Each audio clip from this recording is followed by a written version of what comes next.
పరిశుద్ధ నామమునకు వందనాలు. Praise lord. దీని వాక్యం అందించే ముందు కొన్ని ప్రార్థన చేసుకుందాం.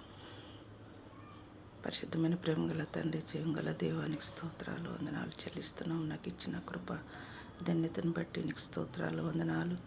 నైనా ఎవరికి లేని ఆధిక్యత, ప్రేమ, సంతోషం నాకు దయచేసిన దాన్ని బట్టి నీకు వందనాలు చెల్లిస్తూ యేసే ఘనమైన నామమున ప్రార్థించి వేడుకుంటున్నాం తండ్రి.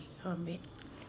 దేవుని యొక్క వాక్యం యెషయా 53:5 మన అతిక్రమను బట్టి గాయపరచను, మన దోషములను బట్టి నలుగగొట్టబడెను, మన సమాధాన అర్థశిక్ష అతని మీద మోపెను.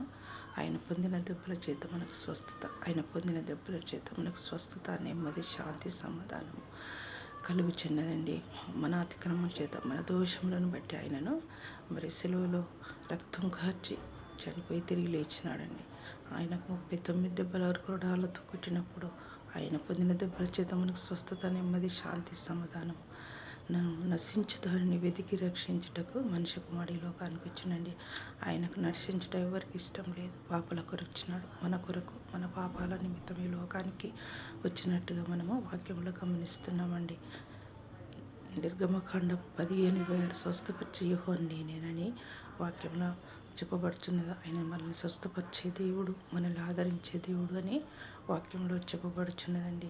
యాకోబు పత్రిక 5:15 విశ్వాస సహితమైన ప్రార్థన ఆరోగ్యని స్వస్థపరచునని వాక్యంలో చెప్పబడుచున్నది. దేవుడు మనల్ని స్వస్థపరిచే దేవుడు. ఆయన లేకుంటే క్షణమైన మనం ఉండలేమండి. యోబు గ్రంథం 5:18 గాయములు కట్టువాడు, గాయములు చేయువాడు, గాయములు మాన్పువాడు, ఆయన చేతులతో మనకు స్వస్థత, సమాధానం కలుగునని ఈ వాక్యంలో చెప్పబడుతుందండి. 145:3 గుండె చెదిరిన వారిని బాగు చేయును, వారి గాయాలను కట్టును కీర్తన భాగంలో చెప్పబడుచున్నదండి. అదేవిధంగా 107:20 ఆయన వాక్కును పంపి వారిని బాగు చేయును, వారు పడిన గుంటల్లో నుండి వారిని విడిపించును. ఆయన వాక్ అంటే ఆయన మాటతోనే బాగుపడతాం, ఆయన మాటతోనే స్వస్థపడతాం.